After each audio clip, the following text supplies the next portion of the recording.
Alors cette communauté d'agglomération, elle est effectivement de création récente, elle date du 1er janvier de l'an dernier. La construction communautaire, je le rappelle, c'est un processus de travail commun. Nous définissons ensemble avec les 3 villes quels sont les périmètres de compétences et aussi les articulations dont nous parlons qui doivent se trouver entre la communauté d'agglomération et les villes pour voir effectivement quelle est, et merci de le rappeler, la valeur ajoutée de la communauté d'agglomération. Lorsqu'il n'y a pas de valeur ajoutée définie et lorsque 2 villes, par exemple, travaillent ensemble, il n'y a aucune raison de créer un échelon supplémentaire qui ne créerait pas de valeur ajoutée, je tiens à le rappeler. Et d'autre part, plus que tout autre, moi je suis attaché à nous donner les moyens de mesurer des résultats sur le terrain. Dans tout ce que nous faisons, effectivement, essayons, et je crois que c'est valable pour tout le monde, aussi d'évaluer par rapport aux moyens mis en place quels sont les résultats. Donc, avec ces principes de travail, nous avançons par étapes. À quoi peut servir une communauté d'agglomération ? Alors, il y a un sujet et une raison qui est, à mon avis, non négligeable, mais qui est sans doute la plus mauvaise, ou en tout cas la moins pertinente, c'est celle de mettre en commun des moyens. Mais elle est franchement pas inutile. Donc, effectivement, la communauté d'agglomération a des recettes propres qui viennent de la réforme de la taxe professionnelle. Et bien évidemment, nous avons des actions emploi-formation et un budget. Sur ce budget, nous participons d'ailleurs au financement de ce séminaire et nous pouvons engager effectivement des moyens et notamment nous allons recruter probablement dans les mois qui viennent un chargé de mission emploi parce que notre équipe aujourd'hui est extrêmement réduite. Je dirais c'est à la fois l'une des plus utiles et l'une des plus mauvaises raisons de se mettre en coordination parce que les moyens sont une chose mais au service d'objectifs ambitieux. Lesquels ? Eh bien, on s'aperçoit que dans le monde économique et dans le monde institutionnel qui nous dépasse, c'est-à-dire au niveau régional et national, le poids des institutions locales compte de plus en plus quand elles fédèrent leurs énergies.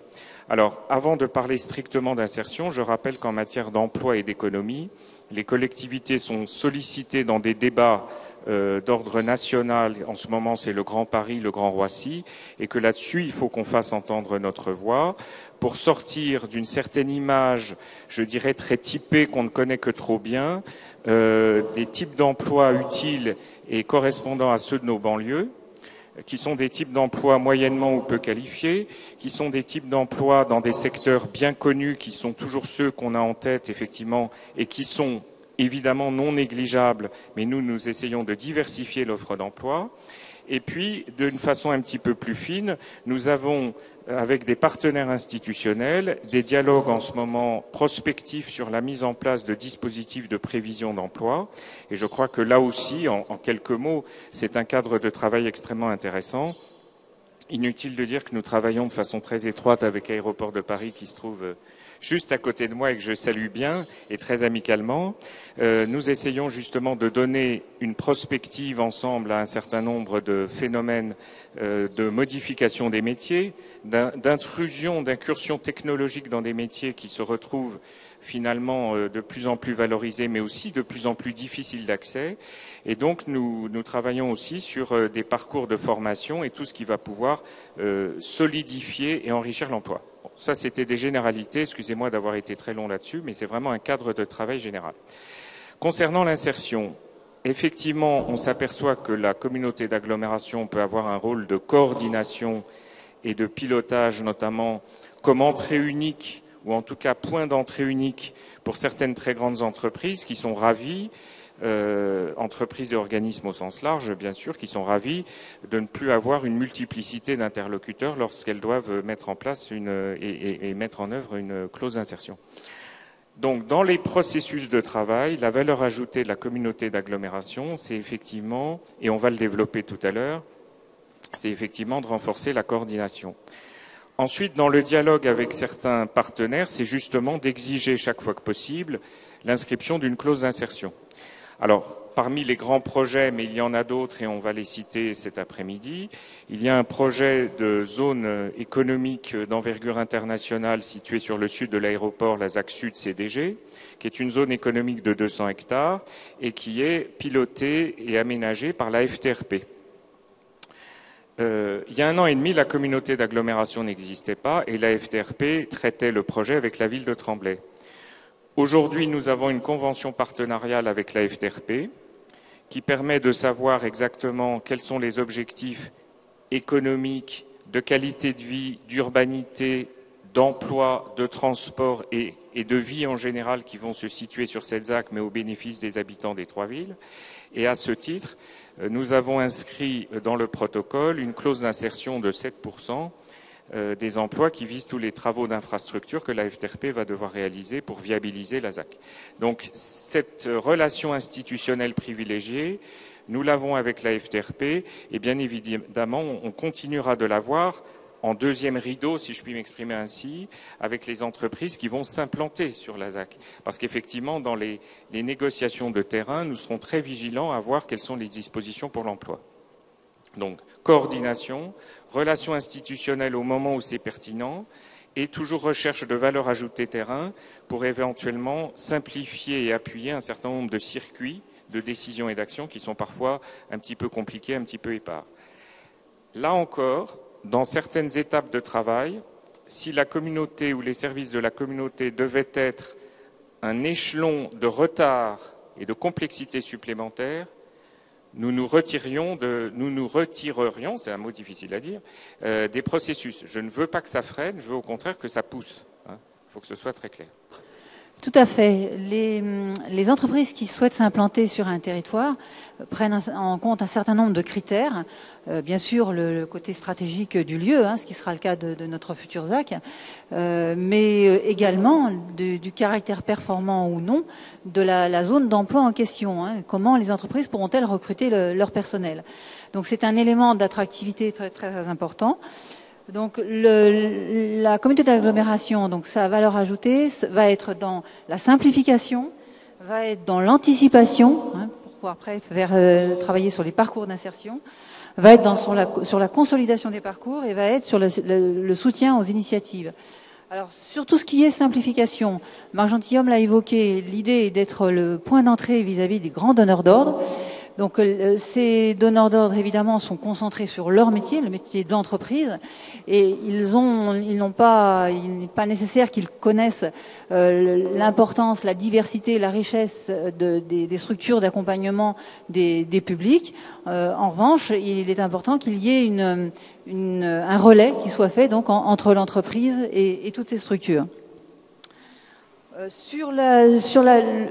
Alors autre chose aussi, sur cet aspect précisément de simplification et de rôle de coordination, la communauté d'agglomération a engagé avec les structures un travail de fédération sur les différents savoir-faire, de manière à constituer ensemble une offre de services globale, en s'appuyant évidemment sur les savoir-faire des territoires. La partie anticipation est très très importante aussi, puisque l'idée est de très en amont avec les entreprises de repérer à la fois les métiers, les compétences qui sont nécessaires dans ces métiers, les aptitudes qui vont être mobilisées, et de manière à construire le plus en amont possible des parcours d'insertion qui permettent d'amener les personnes suivies vers le niveau d'employabilité demandé. Ensuite, le travail de la communauté d'agglomération va constituer à étendre le plus possible les différents chantiers et les clauses d'insertion, de manière à consolider les parcours d'insertion.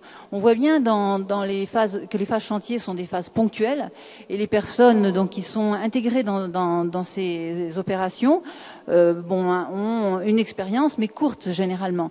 Donc il est très important d'avoir une base suffisante de chantier, de manière à construire des parcours beaucoup plus longs, de pouvoir valider à chaque fois les niveaux d'expertise, les niveaux d'expérimentation acquises, et de pouvoir les valider et de construire des parcours cohérents.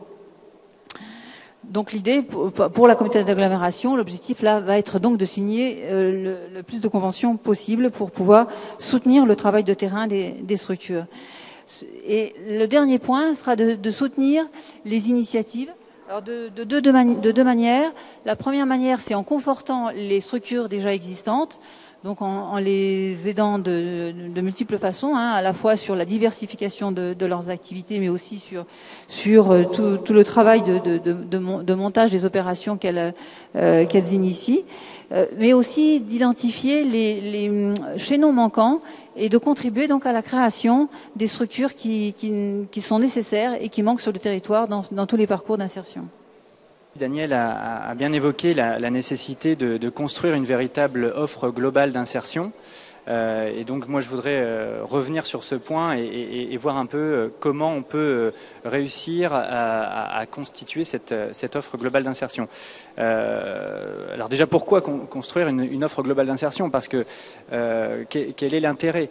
Donc l'intérêt c'est d'une part de pouvoir rassurer les donneurs d'ordre sur l'offre existante en matière d'insertion. Donc les donneurs d'ordre sont représentés ici par les collectivités, mais aussi rassurer les entreprises qui répondent au marché public. Donc je vais détailler un petit peu, mais donc pour pouvoir concevoir cette offre globale d'insertion, il faut absolument que le diagnostic soit fait de quelles sont les structures aujourd'hui existantes sur le territoire, quelles actions ces structures portent aujourd'hui et envers quel public. C'est comme cela qu'on pourra identifier quels sont les savoir-faire et quel est ce socle de savoir-faire sur lequel la communauté d'agglomération peut d'ores et déjà s'appuyer pour concevoir les parcours d'insertion qu'évoquait Daniel et les différentes offres qu'on peut offrir aux entreprises. Donc ce travail de diagnostic, il a déjà été initié par la communauté d'agglomération. Un premier travail a été réalisé et un premier diagnostic, une cartographie des structures a été commencée. Ce travail doit encore se poursuivre et il se poursuit d'ailleurs au sein du groupe emploi insertion qui est en fait une réunion des techniciens issus des différentes villes, issus des structures d'insertion locales sur les 3 villes, issus des associations qui œuvrent en matière d'emploi et d'insertion. Donc le groupe emploi insertion est animé par la communauté d'agglomération Terre de France et permet à des professionnels d'échanger sur des problématiques rencontrées sur le territoire, d'échanger sur des bonnes pratiques également qui seraient à mettre en place, enfin qui sont déjà en place et qui pourraient être mutualisées justement au niveau du territoire.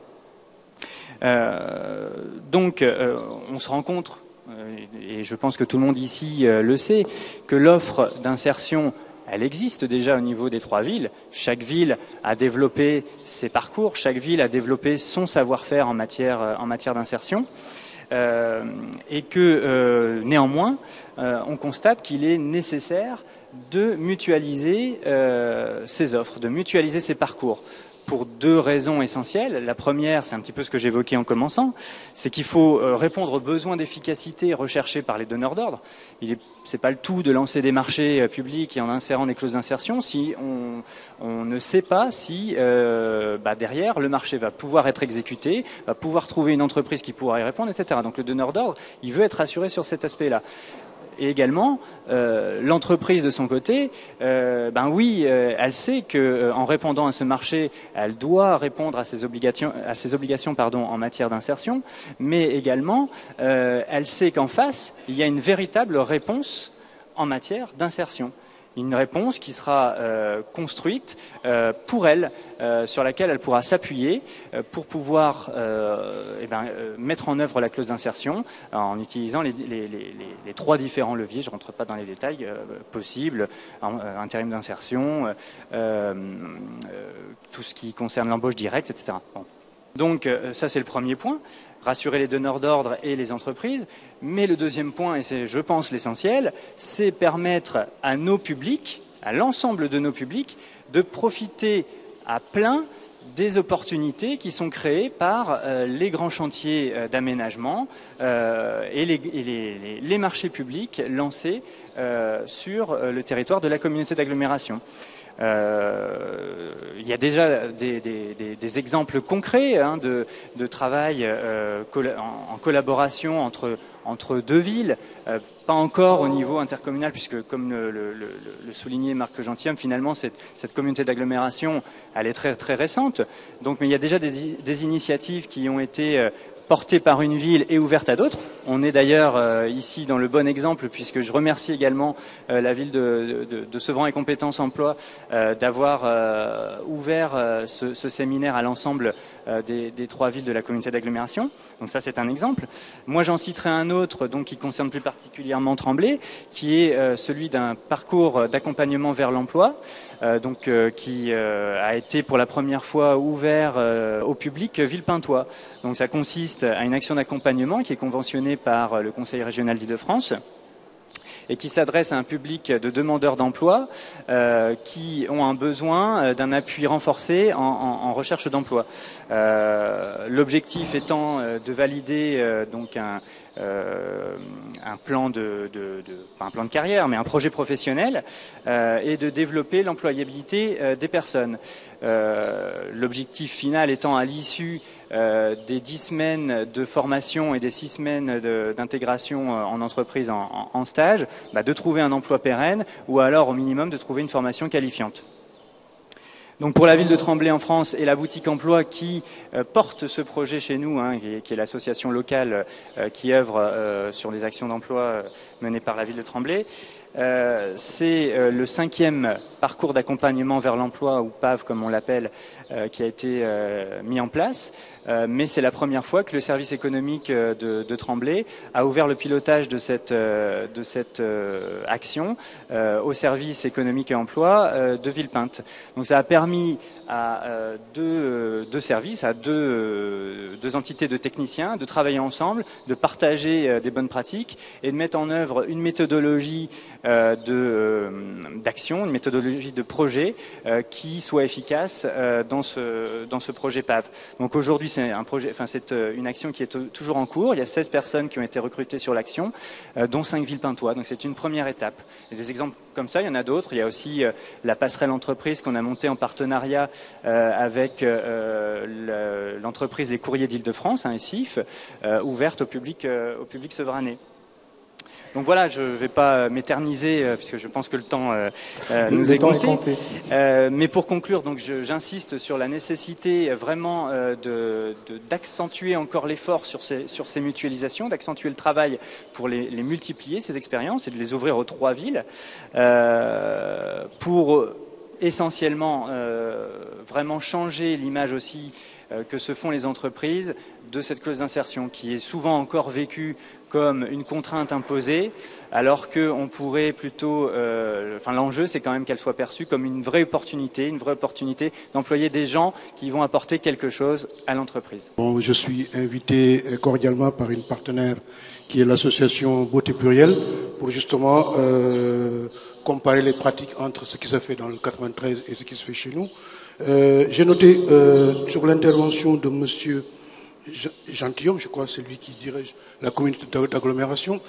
Il y a en tout cas une délimitation des compétences à opérer entre ce qui revient aux communes et ce qui peut être transféré à l'intercommunalité. Je parle par exemple de tout ce qui concerne le développement économique et peut-être les relations je dirais interrégionales, par exemple tout ce qui touche vers les perspectives des régions européennes, etc., etc. Et sous-entendu, quels sont les outils que l'intercommunalité peut mettre en place pour justement apporter de la valeur ajoutée aux communes pour justement s'insérer dans ces dispositifs de la clause d'insertion. Parce que nous, dans notre expérience dans le 95, c'est plutôt cantonné dans les chantiers en rue. Et nous pensons que c'est quand même un petit peu réducteur. Le secteur de l'économie sociale et solidaire a des outils, a des compétences pour justement adresser l'ensemble des marchés qui sont ouverts à la concurrence publique. Merci. On a une autre intervention ici, s'il vous plaît. Moi, j'ai entendu toutes les interventions dans le sens où l'intercommunalité apporterait une plus-value. Mais la question que je me pose, c'est par rapport au public, comment on envisage de construire en tous les cas une réponse de proximité, parce que c'est vrai qu'aujourd'hui, cette question étant gérée par chacune des collectivités, on a quand même affaire à un public qui est en recherche de proximité et qui s'adresse à des structures qui interviennent soit dans leur quartier, soit en tous les cas sur leur ville. Et donc, il y a une certaine lisibilité de ces structures existantes sur le territoire. Comment, si demain la compétence était transférée à l'agglo, on garderait. Est-ce que on a bien en tête que on a quand même affaire à un public qui a besoin de rendre un peu les choses concrètes, et que c'est vrai que l'agglomération peut être vécue comme quelque chose d'abstrait et du coup peut-être éloigné du quotidien, des préoccupations des publics que ça vise. Voilà.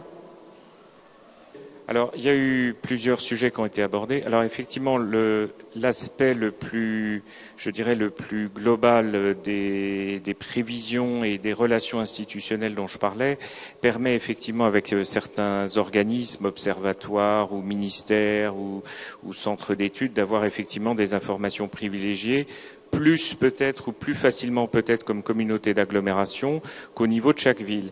Alors, je parlais du Grand Roissy, du Grand Paris tout à l'heure, c'est des exemples, il y a des instances de travail à Paris. L'idée étant, je le rappelle pour que ce soit clair pour tout le monde, que la communauté d'agglomération dans toutes ces instances de travail ne se substitue pas, elle fédère et elle accompagne des villes.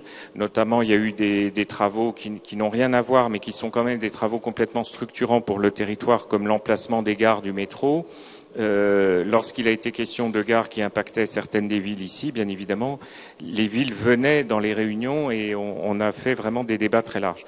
Donc, avoir une compétence, effectivement, c'est délimiter certains types de sujets sur lesquels la communauté d'agglomération intervient. En matière économique, aujourd'hui, le train est en marche de définir ce que fait la communauté d'agglomération. Et pour répondre à la question très précisément, aujourd'hui, il y a une délibération qui a été prise l'an dernier pour désigner toute une zone économique qui, pour nous, est évidemment un moteur vital. Ça n'est pas le seul. Concernant le parc des expositions, tout ce qui est autour de l'aéroport et Paris Nord 2. Et là-dessus, effectivement, la compétence de la communauté d'agglomération, aujourd'hui, c'est de contribuer à la promotion, à la communication et au développement de l'ensemble de la zone. Donc, ça, c'est défini. Peut-être que dans d'autres domaines économiques, par la suite, avec des réalités locales, on va pouvoir intervenir. Notamment, la Comaglo est sollicitée, et je trouve personnellement que c'est une bonne idée, pour aider à lutter contre la désertification des centres-villes, et c'est d'ailleurs créateur, et ça maintient de l'emploi et de la qualité de vie, et notamment des actions en faveur du petit commerce. Comment on va travailler là-dessus. Donc c'est vraiment un principe de construction. Pour en revenir ensuite, effectivement, à l'idée, j'espère que je suis clair, des compétences transférées ou non. Effectivement, en principe, dans un certain nombre de sujets, ce que la Comaglo fait, les villes ne le font plus. Et c'est souvent pour ça qu'on parle de transfert de compétences. Là, dans les périmètres où nous sommes, je peux vous dire que l'optique que nous avons n'est pas un transfert. C'est effectivement une compétence de chef de file et de coordination. Par exemple, on va proposer au prochain Conseil sur les grands chantiers, et les grands chantiers, nous en avons. Et on va fixer une barre, parce que la loi nous demande d'avoir des critères tout à fait précis. On va dire que les chantiers de plus de 15 millions sont des grands chantiers, et que là-dessus, la communauté d'agglomération aura un rôle justement de pilote et de coordination pour que les entreprises concernées se trouvent justement avec un interlocuteur unique et une simplification de leurs relations avec tout le monde qui est réuni aujourd'hui ici. Alors cette coordination, justement, elle fonctionne en réseau. Donc le groupe de travail dont on parlait tout à l'heure avec Laurent, c'est évidemment une mise en réseau des compétences et des expériences, chaque ville ayant des savoir-faire et des points forts qui sont souvent similaires, parfois un peu différents sur certaines choses et qui donc peuvent se compléter. Alors les structures d'accueil, Dieu merci, nous en avons, et il n'est absolument pas question de les remettre en cause et donc de les transférer, et il faut oublier le mot transfert, de les transférer dans les services de la Comaglo. On serait bien en peine d'ailleurs parce que nous sommes dans un effectif tout à fait réduit et dans un local tout à fait réduit, et donc les métiers de chacun et les métiers justement d'accueil, d'insertion et de soutien, parce qu'il y a beaucoup de soutien sur le terrain, soutien psychologique, pratique. Avant de parler d'insertion professionnelle, il faut parler d'insertion sociale, évidemment. Donc tout ça, la Comaglo ne va pas dessaisir les institutions locales et les villes. On va surtout mettre tout ça en réseau. Voilà. Bonjour, notre association Beauté Plurielle, nous souhaitons porter un chantier d'insertion, et ce, dans le domaine des cosmétiques. Donc effectivement, nous, on est un petit peu un ovni de ramener le luxe à un public qui ne peut même pas l'aborder habituellement. Et on a effectivement rencontré ce problème relationnel avec les entreprises de cosmétiques telles que L'Oréal, qui sont quand même implantées à Aulnay-sous-Bois, avec lesquelles communiquer pour justement pouvoir développer ce partenariat de formation professionnelle en interne a été et est encore difficile parce qu'on ne nous a toujours pas répondu. Donc avec le Compétences Emploi, nous soutient énormément sur ce projet, mais les grosses sociétés, les entreprises, nous regardent un petit peu comme, on va dire du petit lait, on n'est pas important, on sert à rien. Alors que dans d'autres pays, parce que là il s'avère que je reviens tout droit du Québec, j'ai assisté à un séminaire comme celui-ci de l'entrepreneuriat social, et eux ça fait 40 ans qu'ils en font.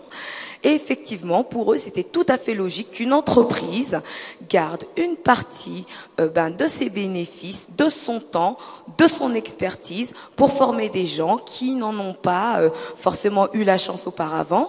Et ça leur pose pas du tout de problème. Au contraire, ça permet de réintégrer des gens qui étaient mis au banc de la société et qui, de toute façon, sont des citoyens comme les autres. On a l'impression qu'il y a ceux qui sont formés pour travailler et puis ceux qui, éventuellement, on va pouvoir aider.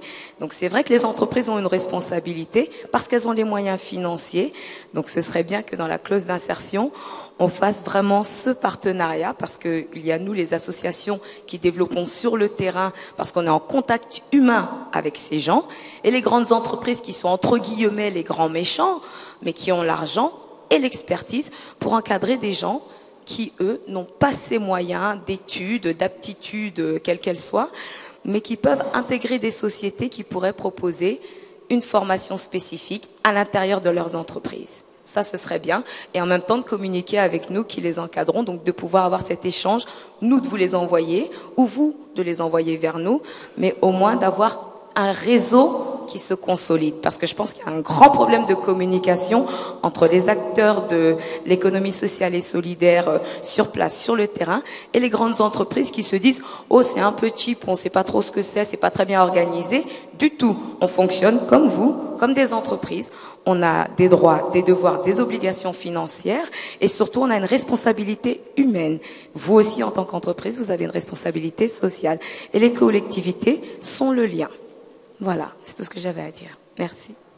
Merci. Je pense que sur tout ce qui vient d'être dit, et merci de ce témoignage concret et de faire appel effectivement à un secteur auquel on peut ne pas penser, et ça renforce ce que je disais sur les types d'emplois que l'on confie ou que l'on veut confier dans certaines études aux populations de nos territoires, parce qu'effectivement on est dans des schématismes totalement répétitifs et totalement habituels, qui simplifient beaucoup la vie de tout le monde, sauf des personnes concernées, ça on est tout à fait d'accord. Alors ensuite, effectivement, l'idée de se faire appuyer par des structures sevranaises qui ensuite peuvent nous solliciter et nous dire effectivement tiens là il y a peut-être une action commune aux trois villes, il y a certaines actions à certains niveaux, il se trouve que le groupe industriel X ou Y a effectivement des relations économiques avec la Comaglo pour d'autres raisons et n'est pas sensibilisé aux clauses d'insertion, ça fait effectivement tout à fait partie de notre mission à l'avenir, donc de fédérer et d'impulser une meilleure compréhension entre deux mondes. Alors effectivement, le monde de l'entreprise stricto sensu n'a pas toujours la compréhension de l'efficacité de ce que vous faites et de sa nécessité à long terme. Alors je ne parlerai pas forcément de grands méchants parce que c'est un langage que je ne reprendrai pas. Je pense simplement que certaines grandes entreprises ont leur logique d'efficacité. Parfois aussi peut-être de court terme et que finalement l'ancrage territorial de leurs établissements n'a pas toujours été la préoccupation. Ancrage territorial en matière justement d'accessibilité des populations à l'emploi notamment. Je crois que c'est en train de changer. Et effectivement, on a une grande prise de conscience et nous travaillons avec des partenaires qui l'ont en tout cas et qui sont notamment autour de moi aujourd'hui, entre autres. Et je crois que ça peut faire modèle et ça peut justement diffuser une meilleure image de ces relations-là. Donc on a une transition toute trouvée avec Unibail et Aéroport de Paris sur votre rôle par rapport à un territoire et à certaines opérations dont on a parlé comme Aéroville. Voilà, merci. Donc très rapidement, la SCI Aéroville que je représente aujourd'hui est la société qui porte le développement du centre de commerce et de services sur les communes de Roissy et de Tremblay, et donc sur les intercommunalités Terre de France et également dans le Val d'Oise. Je rebondis sur ce que vient de dire Madame. Ici, on n'est absolument pas dans le partenariat qu'a su créer Unibail avec les différentes intercommunalités, avec les différentes communes, dans un système de marché public, puisque là, on est dans un système complètement en dehors, on est dans une initiative, une collaboration publique-privée, en dehors de tout cadre légal, réglementaire, obligatoire, où notre entreprise qui va développer un élément immobilier qui va être inscrit dans le territoire par sa nature, par son activité, qui va être un élément structurant de la plateforme aéroportuaire, mais également de tout le territoire.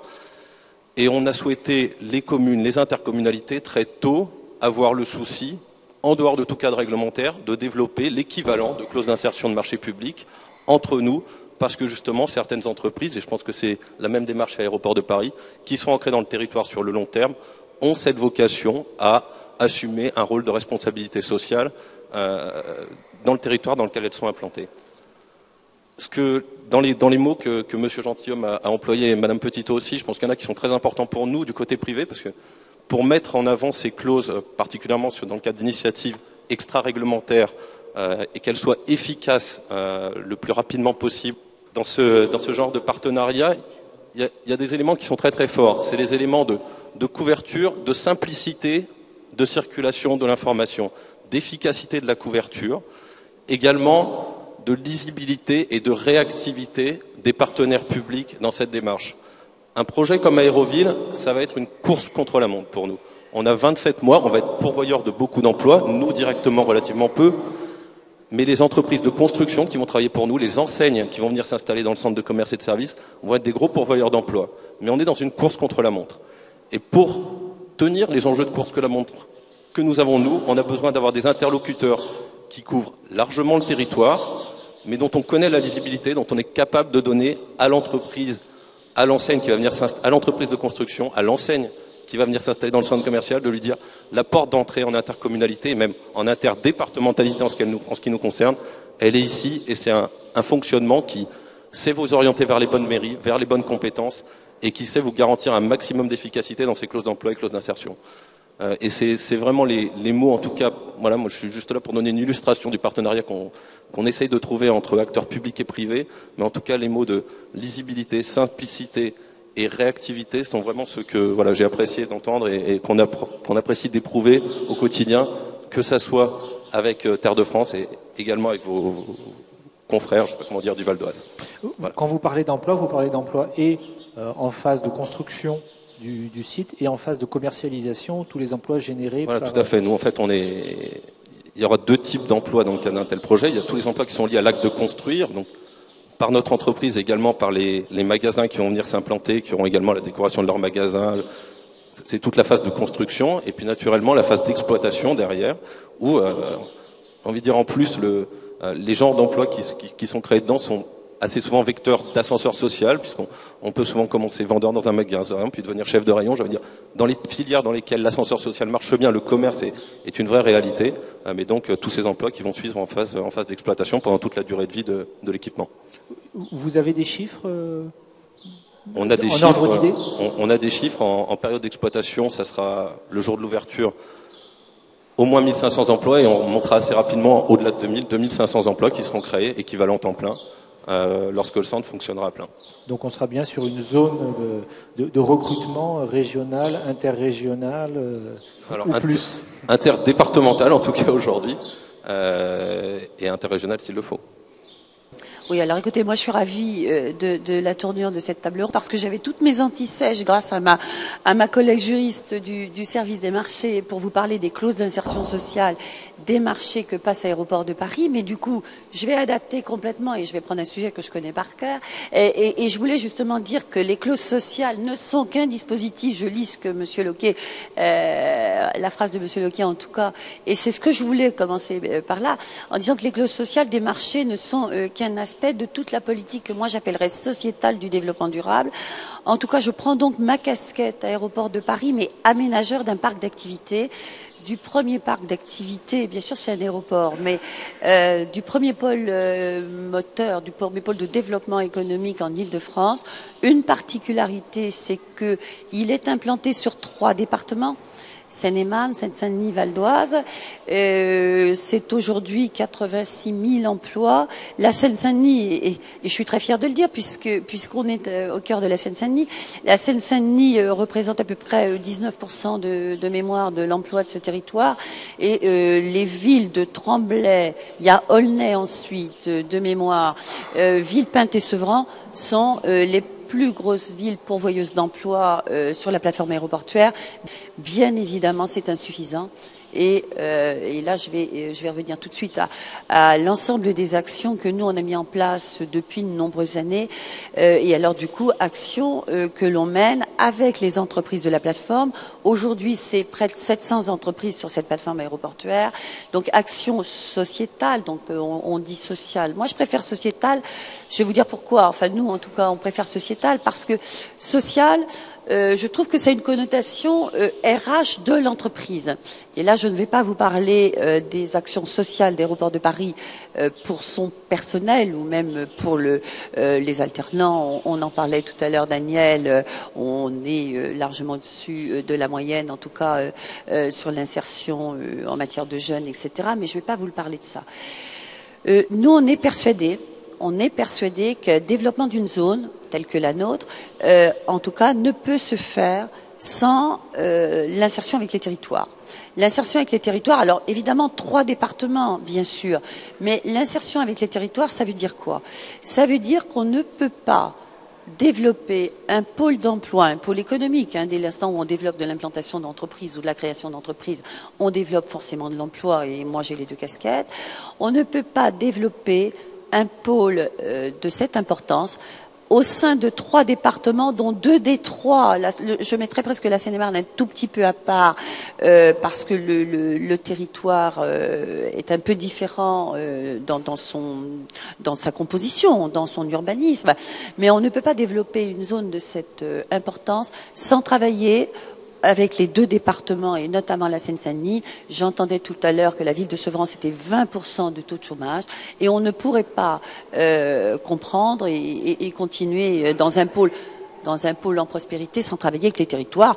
Et pour votre information, mais Compétences Emploi le sait bien, Aéroport de Paris est signataire depuis 3 ans maintenant d'un engagement et d'une charte avec la ville de Sevran et Compétences Emploi afin de mener des actions ensemble pour favoriser l'emploi.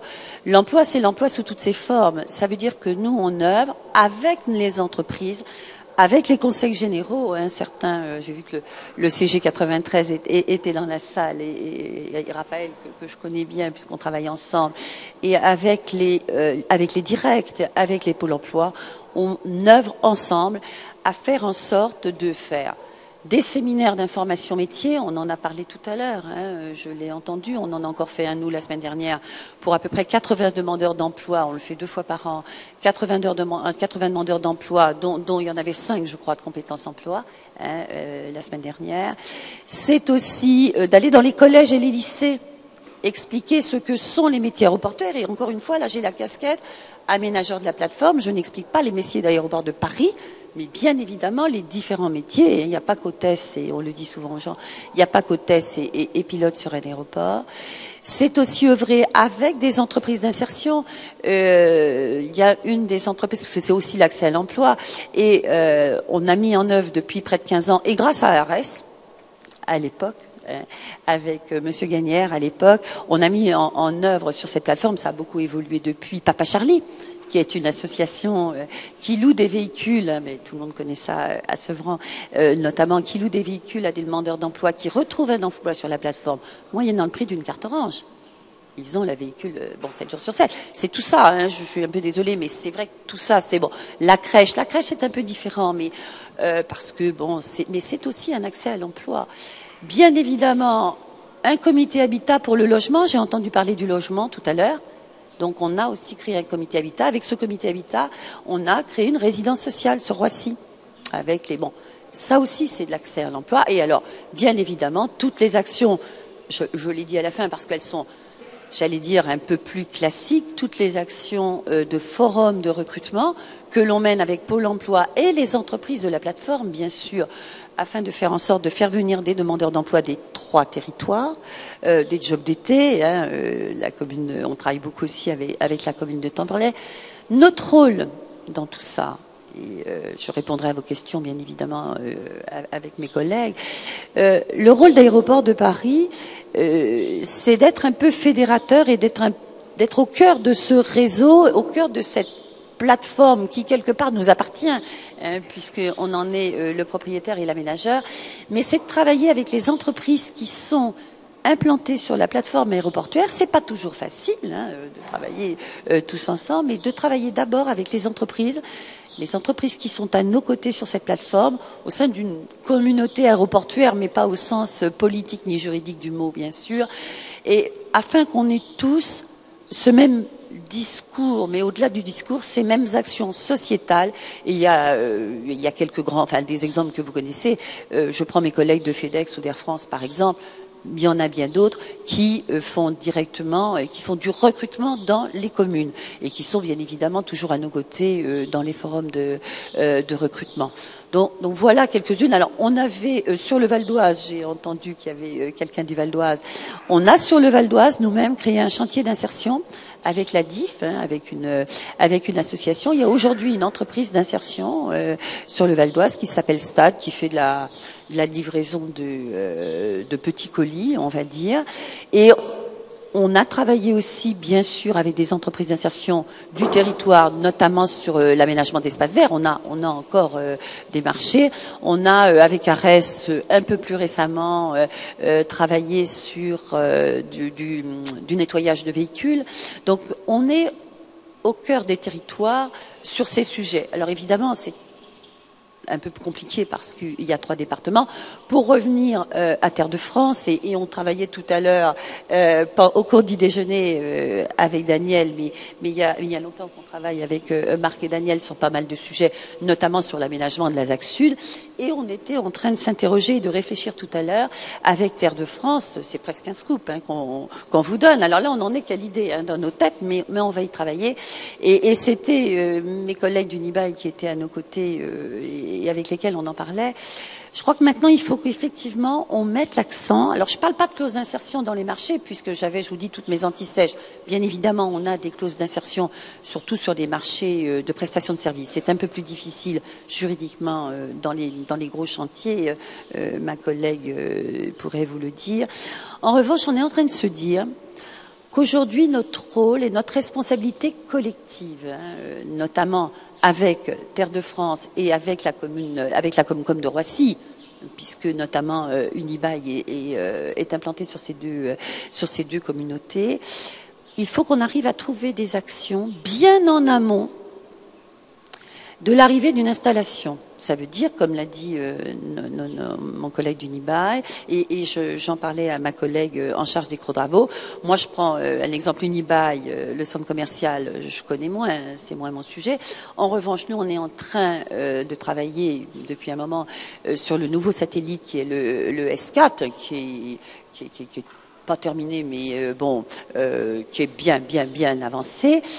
Et on va réfléchir comment, dès aujourd'hui, comme l'a fait Unibail d'ailleurs, comment dès aujourd'hui on pourrait anticiper le nombre d'emplois que ça va générer. Ça génère forcément un certain nombre d'emplois. Comment on peut d'ores et déjà étudier la typologie de ces emplois avec les entreprises, notamment là ce sont beaucoup des commerces, bien évidemment, des compagnies aériennes, mais là ce sera Air France, donc Air France on travaillera aussi avec eux. Comment on peut aujourd'hui anticiper et déjà se mettre autour d'une table pour voir comment on peut préparer nos publics de demain. D'abord, je tiens à remercier tous les intervenants et tous les acteurs d'avoir pu organiser cette manifestation qui nous permet à tous d'avoir un dialogue commun pour une fois. Et c'est quand même très intéressant. Je vais vous présenter ARES rapidement. Donc ARES, c'est une structure qui gère aujourd'hui 110 encadrants, qui encadre 420 salariés en insertion.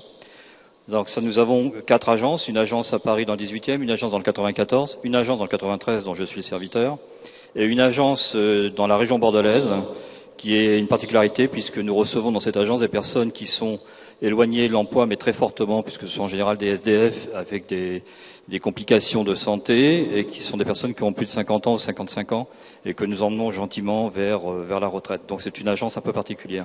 Pour ce qui est du 93, donc nous sommes une entreprise d'insertion particulièrement active sur le secteur. Nous travaillons avec beaucoup de personnes, donc ADP entre autres, avec qui nous avons plusieurs chantiers. Pour vous situer un petit peu notre situation par rapport au monde de l'entreprise et des clauses d'insertion. Pour nous, c'est un enjeu extrêmement important, pour 2 raisons. La première, c'est que c'est un vecteur d'emploi, ça on en est tous conscients, mais c'est aussi parce qu'aujourd'hui, il faut savoir qu'une structure comme ARES, nous vivons de 18% de fonds d'État, et nous avons 90% de fonds propres. Ce qui veut dire que si nous n'avons pas des partenaires au niveau des structures, enfin au niveau des entreprises, notre structure n'est pas viable. Donc pour nous, le développement des clauses d'insertion est particulièrement vital. Alors moi, je vais m'attacher quand même à 2 points. On a parlé ce matin d'emplois ponctuels avec des personnes que nous mettons sur comment on appelle ça, sur des chantiers qui sont d'une durée d'une semaine, 2 semaines, 3 semaines, parfois quelques mois. Mais que deviennent-ils après? Or, chez ARES, on a une autre philosophie, c'est qu'aujourd'hui, nous, on est plutôt orienté emploi durable. D'une personne qui rentre chez nous devient salarié de l'entreprise avec un parcours qui ne peut pas excéder 2 ans. Mais en général, les sorties s'effectuent entre 14 et 15 mois avec une formation qualifiante. C'est là-dessus que je voudrais qu'on appuie. Pourquoi? Parce que prendre une personne, la faire travailler pendant quelque temps, c'est sûr que ça va alimenter la marmite. Mais ensuite, il faut que cette personne puisse sortir vers l'emploi. Et il est important aussi que les entreprises jouent le jeu. Aujourd'hui, je vais prendre des exemples concrets pour les acteurs de terrain. Ils vont très vite comprendre ce que je veux dire. Mais prendre une personne pour arroser le tas de sable parce qu'il y a du vent ou ouvrir la barrière et faire rentrer les engins de chantier, c'est pas tellement valorisant. Ça ne construit pas un parcours professionnel. Donc nous, ce que l'on souhaite, c'est que vraiment que nos acteurs prennent conscience de ça. Il faut qu'on puisse faire de la formation. Il faut vraiment que les gens sortent avec une possibilité d'emploi réelle et pas ponctuelle. Pour ce qui est aussi des clauses d'insertion, il est important que l'on vérifie les lots attribués. C'est là-dessus que l'on peut jouer en réalité. Si on vise bien, si on est particulièrement précis au niveau des lots, on peut attribuer plus facilement des lots à des structures d'insertion. Et ça, il faut vraiment travailler là-dessus. Et il faut aussi que tous les partenaires au niveau de l'insertion puissent s'entendre. J'ai un slogan, il n'y a pas de concurrence dans la misère, donc on peut tous travailler ensemble. Il s'avère qu'il y a un certain nombre de chantiers que l'on peut partager avec plein de structures. Ce qui est embêtant aujourd'hui, c'est qu'on a l'impression qu'il y a un petit peu de concurrence entre structures, et c'est très dommage. Surtout qu'il y a souvent des batailles de clochers. C'est vraiment, et ça, c'est au détriment de nos salariés en insertion. Voilà en gros, moi, ce que je voulais dire. Par contre, il est important aussi de voir qu'on peut développer des chantiers hors clause d'insertion, entre autres avec Aéroport de Paris. Nous avons un exemple typique. En réalité, nous avons été appelés pour travailler sur un chantier. Donc nous sommes venus avec nos garçons qui sont en insertion. Donc avec ce mot « insertion » qui fait quand même peur à beaucoup de gens. Et il s'avère que le contrat que nous avait demandé a été parfaitement réussi. Et aujourd'hui, c'est un contrat pérenne que nous avons avec Aéroport de Paris et qui est complètement hors clause d'insertion. Nous avons exactement la même chose dans le BTP. Nous avons travaillé dans le BTP, toujours avec des clauses d'insertion au départ. Et il s'avère que, à force de prouver que l'insertion devient un vrai partenaire économique et qu'il y a un encadrement qui permet justement à rendre des gens performants, on ne parle plus d'insertion, on parle d'employés standards. C'est quand même un gros mouvement au niveau de la vision de ces structures. Ce qui fait qu'aujourd'hui, c'est là-dessus qu'il faut vraiment s'appuyer. Il faut que nos partenaires pensent vraiment à la formation. C'est le but essentiel de ces structures d'insertion. Alors, merci de nous donner la parole. Évidemment, je vais évoquer l'histoire de deux régies de quartier. Une toute nouvelle, puisque effectivement sur le territoire de Villepinte, création en 2009, mise en place économique en janvier 2010. Aujourd'hui, après pas mal de mois de développement, il s'avère qu'il faut absolument trouver de nouveaux marchés, de nouveaux partenariats.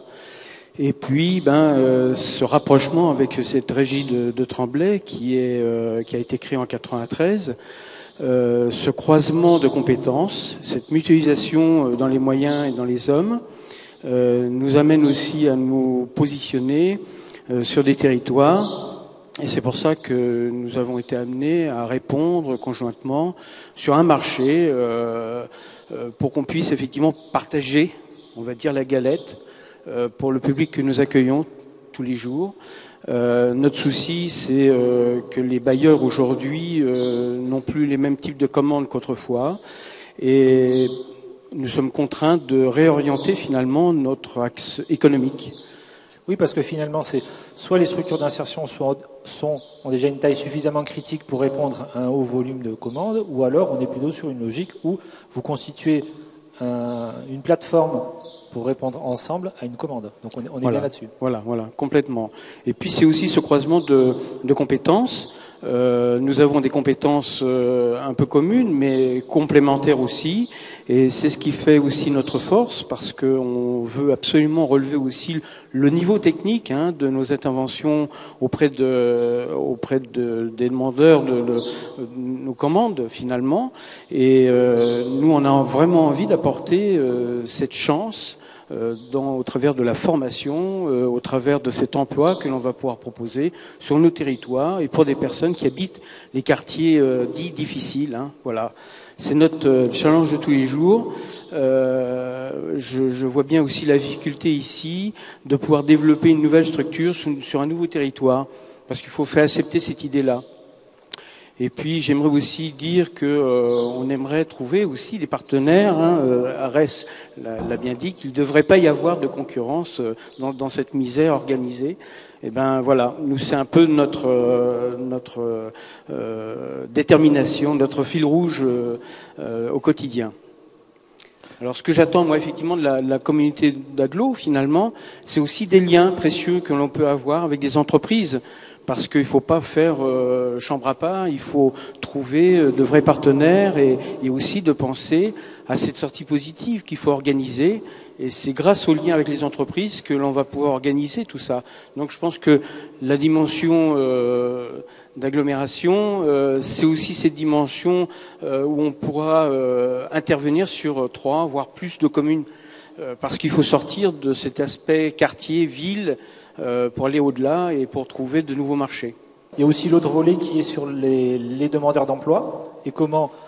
Alors, on a d'un côté effectivement des agents à qui on demande de placer les habitants ou d'un quartier bien délimité, ça s'appelle l'ASUS, ou alors d'une ville parce que les taux de chômage sont importants. Et en même temps, on a tous le bon sens de dire oui, mais on sera peut-être meilleur si on mutualise des CV et si on est sur une approche un peu globale d'un territoire. Donc l'idée était que voilà, vous ameniez un peu la réflexion sur comment on peut mutualiser des engagements d'insertion d'entreprises qui ont à répondre sur un territoire donné à plusieurs demandes de ce qu'on appelait ce matin les clients. Et donc comment on gère ça? Et peut-être que derrière ça, c'était aussi de dire que finalement, il n'y a toujours pas de cadre posé entre chargés de mission pour jouer cette mutualisation. Oui, effectivement. Donc la mutualisation des heures réalisées par un salarié sur plusieurs chantiers de différentes communes peut être une réponse collective apportée par chaque structure opérationnelle qui intervient sur chaque territoire. Donc aujourd'hui, on a quelques expériences qui nous montrent effectivement que ça ne marche pas forcément très bien, dans le sens où on peut avoir effectivement un manque de coordination lié effectivement au manque de communication tout simplement entre les entreprises et les structures qui mettent à disposition des salariés. L'avantage néanmoins de cette mutualisation, c'est effectivement de pouvoir mettre en place, faciliter la mise en place de parcours qualifiants pour des salariés qui peuvent effectivement effectuer des heures sur un ou plusieurs chantiers. Ça peut être effectivement une solution pouvant permettre à l'entreprise d'atteindre plus facilement ses objectifs d'insertion. Ça permet effectivement de mieux travailler ensemble et de mieux connaître les salariés qu'on positionne sur les chantiers par l'apport d'expérience de chaque structure. C'est vrai que je vais peut-être rebondir un peu avant de développer sur la dimension intercommunale. C'est vrai qu'on parle beaucoup de communauté d'agglomération. Et en fait, je pense que la dimension intercommunale revêt plusieurs aspects. Donc on a la dimension plus géographique, une dimension politique et plus une intercommunalité de projet. La maison de l'emploi aujourd'hui, c'est vrai qu'elle est intercommunale de fait, puisqu'elle intervient sur 2 territoires, donc Aulnay et Villepinte. Donc du coup, l'intercommunalité existe depuis effectivement le démarrage de la gestion des clauses. Aujourd'hui, on est amené à travailler avec plusieurs partenaires sur Sevran, Tremblay, Leblanc-Ménil et j'en passe, puisque dans le cadre effectivement des groupes de travail, des réunions de coordination de la directe qu'on a évoquées ce matin. Donc on travaille collectivement sur des actions qui sont mises en place par des structures du 93 de manière générale. Et là, effectivement, donc on réfléchit à comment bien travailler ensemble, comment effectivement mettre en place des outils qui pourraient servir à chacun d'entre nous, comment avoir une cohérence d'action justement par rapport à la sécurisation des parcours des demandeurs d'emploi ou des bénéficiaires des clauses. Et je pense que c'est quelque chose qu'il faut effectivement pouvoir ramener à l'échelon local. Il y a une intervenante qui a dit tout à l'heure que la proximité, en fait, que la recherche de proximité des habitants était quelque chose de très présent. Donc, il faut savoir que aujourd'hui, on travaille effectivement dans un groupe partenarial dans le cadre de la communauté d'agglomération. Ça ne veut pas forcément dire qu'on va effectivement, on ne va pas relayer les informations sur les structures locales. Bien au contraire, on va effectivement s'appuyer sur toutes les ressources, les compétences qui existent pour pouvoir mutualiser les moyens et de fait mutualiser ces heures d'insertion. Par contre, on aurait effectivement besoin d'un cadre, un dispositif intégré qui permette effectivement d'intervenir à toutes les phases effectivement de la mise en œuvre de la clause jusqu'au suivi sur le terrain, au bilan, etc. De fait, pouvoir relayer et ne pas oublier effectivement les pratiques de chaque structure opérationnelle. C'est clair qu'on a des pratiques tout à fait différentes, qui peuvent être complémentaires mais fort différentes. Et c'est vrai que c'est peut-être à la communauté d'agglomération, effectivement, de fédérer tout ça et de faire en sorte que les choses se passent bien sur le terrain.